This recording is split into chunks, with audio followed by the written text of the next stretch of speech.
Hello, I'm back. So I did this side here. So this is covering the spines. Okay, so I told you I would cover one because I had to let it dry at least 10 minutes. So I glued. I'm gonna show you how I kept this one to show you how to do it. So first I measured the height, and again there may be 1/8 of an inch at the most from the edges, from the edge here to the edge here. And so I cut my sheet so that I would have the same size. These two would be the same length. And then the width, I go from one ribbon, the end of one ribbon to the end of the other one. So that's pretty much this. So I cut that. Now because I have paper here, all here, and here I have fabric and trim, I'm going to use both glues. So I'm going to use the white glue for where the paper is. I'm going to use the fabric glue where the fabric is. So I'm going to leave like maybe 3/4 of an inch for the fabric glue. I'm going to do all the paper glue, and this I really recommend you use wet glue. I don't think that score tape would do the trick. And here, to make sure that your paper is really adhered on the edges here, so that when you fold it, it makes a nice fine line, straight line. So you make one fine line of glue on each cover here. Okay, then you take your fabric glue and you just put on this edge right here. The cat wants to come in. Okay, so you got this here. This is not good. Okay, so I got this. And you have to go really to the corners, because the corners they're going to be higher, so you have to have some glue there so that you can press on it and you have it glue right. Okay, so once that's done, then you can put your sheet and try to be same distance from the edge on each side, very centered, and then you press on the paper and then you press on the fabric. Okay. Here you have the two corners. You see how much they're coming up, so you have to have glue on the edges so that you can squish that and it'll stay there like I did here. You see, my corners are well, this is a little thick here. Usually I like to have not so thick, but you always have a little bit of thickness. Of course you add some stuff on top of the paper. There's another way you can do it. So this one here, corners, the edges, make sure you go on the edges, because when you fold it, if this is not well glued on, it'll pop. I'll show you. So I'm going to wait a little bit until this sets, and I'm going to show you how I fold this one. So here I use you can use the bone folder, but I use this ruler because it's not cutting as this one is. This one is cutting. And it's got just the right width, which I like to have the space between my chipboard pieces, and it's not sharp here. So that's why I like to use the wooden ruler. I'm going to go here again before it sets, before it dries, make sure it's nice and glued on. So here what you do is you try and feel where the fold is. So you see it's right there, so I'm gonna go here, press hard, and just fold this here. You can see I folded it, and what I'm going to do is I'm going to press with my ruler all the way.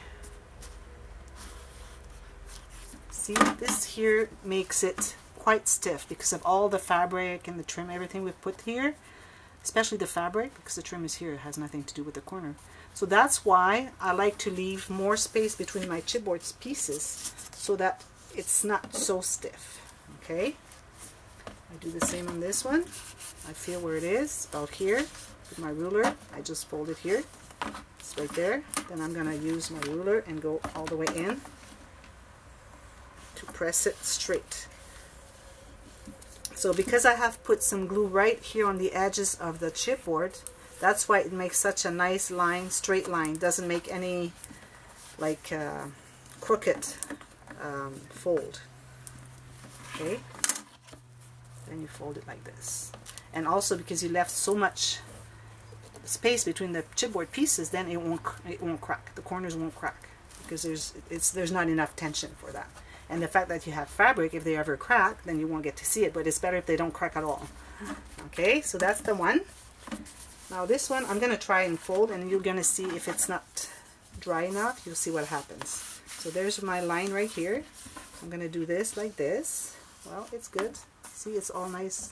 Here maybe I need to add a little bit of glue here because it's coming up.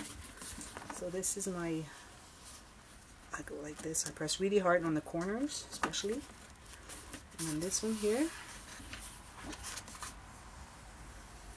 So I let it dry just enough time. So here you have your book. Okay, and before you start putting your pages in, you have to make sure that it's nice and supple. Okay, like this.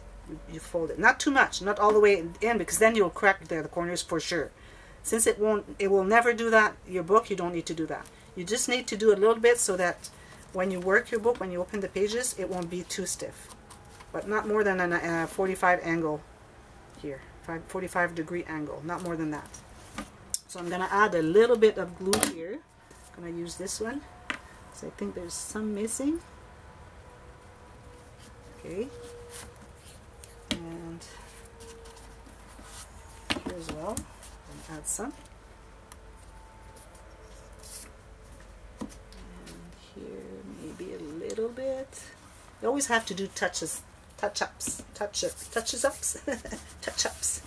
because it's never perfect the first time. You always have to add a little bit of something.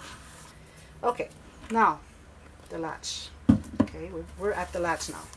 If you do the, if you have a longer one here, a longer flap, and then you do the magnets, you just don't go through this step. Okay, so the latch here, the one that swivels like this. Okay, first you have to work it a little bit because it might be a little stiff. So you have to find, first of all, you find the center of your piece here, okay?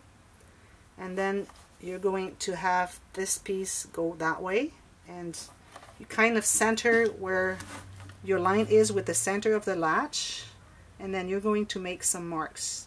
So I suggest you go maybe away from the edge, maybe 1/8 of an inch, not more than that. Okay, so my center is here. I'm going to do this little mark here and another one here. Hope you can see it. There's a lot of pattern there.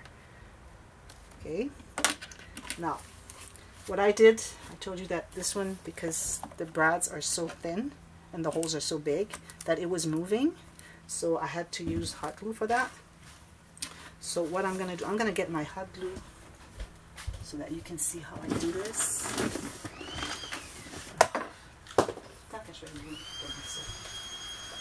Let me plug that in here.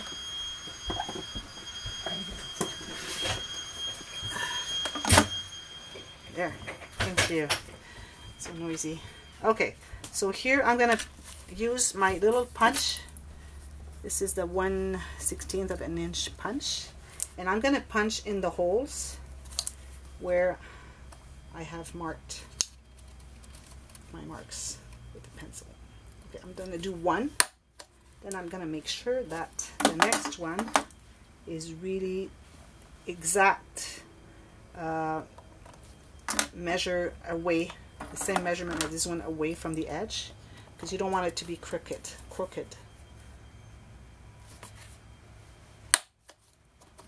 Okay, so I got my 2 holes here. Okay, I might have torn a little bit in my paper here, but it won't show. So I have that. Now I'm going to use my 2 brads.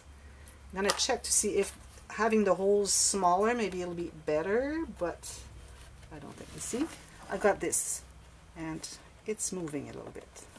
So anyways, I'm going to do this like this now, and I'm going to check to see if it's better. With the holes being smaller, maybe it's going to stay better. But I'm pretty sure that we still need to have some hot glue there. See, it moves because the hole they have made in the latch is much bigger than the legs of the brads. So what I do, have to wait until my glue is hot because I want to show you how it works. I'm going to add another stick.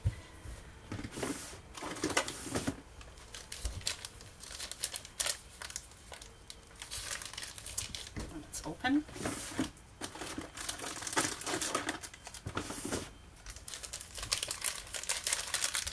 Okay. So I'm going to use that pretty soon. So what I'm going to do is I'm going to just lift it a little bit. Get this here. Okay, lift it like this. And I'm going to remove my glasses because I want to see close. And I'm just going to fill, I'm going to show you with my pencil, all of this space here I'm going to fill up with glue. Not too much because you don't want it to go around and then like you have too much, it's gonna smear. Okay, sorry, I was looking for that word. So you don't want it to smear too much and then it's gonna be hard to remove and it's gonna show. So you're gonna fill it not quite full. So I'm gonna see if it's coming. Yeah. So I'm going to put some glue like this. You see how much I put? And then I'm gonna put everything down and hold it tight. So I think I got just enough. And then I'm gonna do the little brad legs here like this. Okay, and then this is going to be so solid, hopefully it will. Have to let it dry. Would need a little bit more glue here, but it's going to be minimal. Should have put a little bit more glue on here. You have to really put it all the way. Now what you're going to do is you make sure you align the edges here, and you're going to do the same marks right to the center of your brad here. Here and here. And what you can do also is put the, I can't see because I haven't have my glasses. There's my other piece of my latch. Thought I had it out. Got it somewhere. So this is the other piece, okay? So you're gonna check and see how it works. So let's say it's going right there. So you want to make the marks exactly where it's at. You can use a marker, so you would only touch inside and it would do the mark. I have to move it, but I'm going to put it right back there and do the other one right here. Okay, so here we're going to do the same thing. So we're going to make the holes. This one right here. If you have thicker chipboard, this won't work because this is not thick enough to go in there unless you have a different punch. But I'm going to show you the other punch I have when I have thicker. And I've seen someone, I checked the video yesterday, I've seen someone that had the same thing that was given by a neighbor to me. This is to pierce leather, so I have different size rounds, so I just turn it and pick whatever I want. So it's really, really helpful.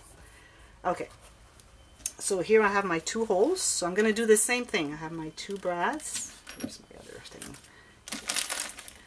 Okay, so I'm going to put the brad in here. And there's no, these are spare parts, latches. Okay, so it's going to go here.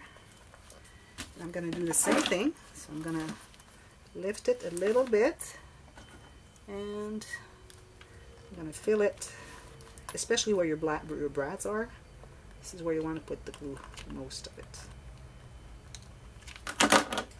I'm going to have to clean this because there's something that's smeared. I'm going to hope that it worked. I haven't put enough. Yeah. So I'm just going to clean that after, or now, while it's still not too dry, too hard. So I put a little bit too much. There. So here it's fixed there, so I'm gonna do this, and this one here.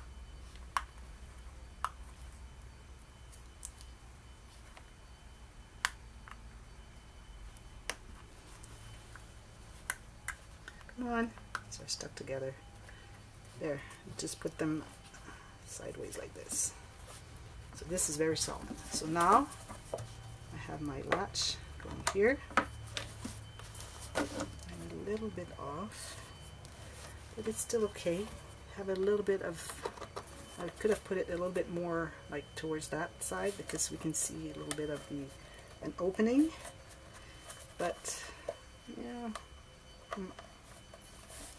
but it's still good because there's going to be pattern paper underneath, so we won't see that. We see it because there's nothing in it now, but it's going to be full, so it's okay. So here we go, we have it done and it's working and it's not moving.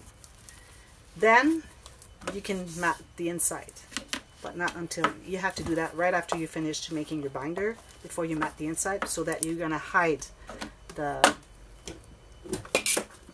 little brad's legs here with your paper. Okay, so I'm going to come back with the next part, which is going to be making the pages, because we have to glue those pages, as you can see here.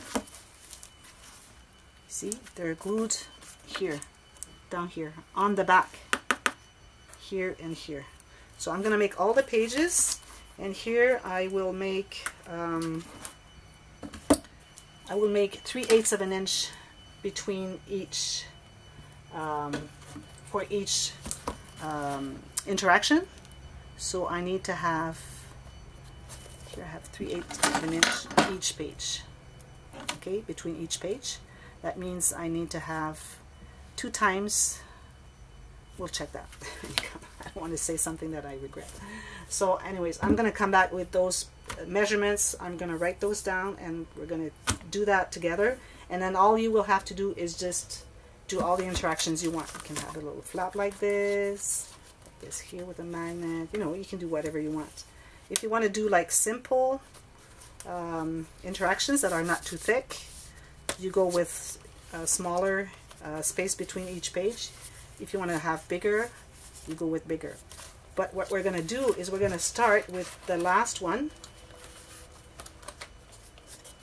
the last page here, and then we always know what's left. Are we doing the second interaction? Are we doing something thicker or something thinner, depending on the space that we've allowed here? Like this is what I was telling you. I've allowed, I think I have 3/8 of an inch. Yeah, 3/8 of an inch. So that's the best way to have just the right amount of interactions that are not too thick.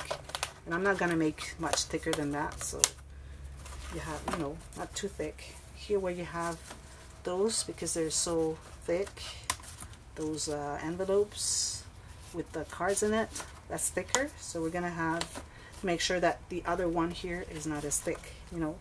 So we'll see, I'll teach you how to decide on your interactions according to the space you have between the pages. So we'll be doing that next. So I'll wait for you guys to be ready, and then I'll be there. Thank you for watching. Bye bye.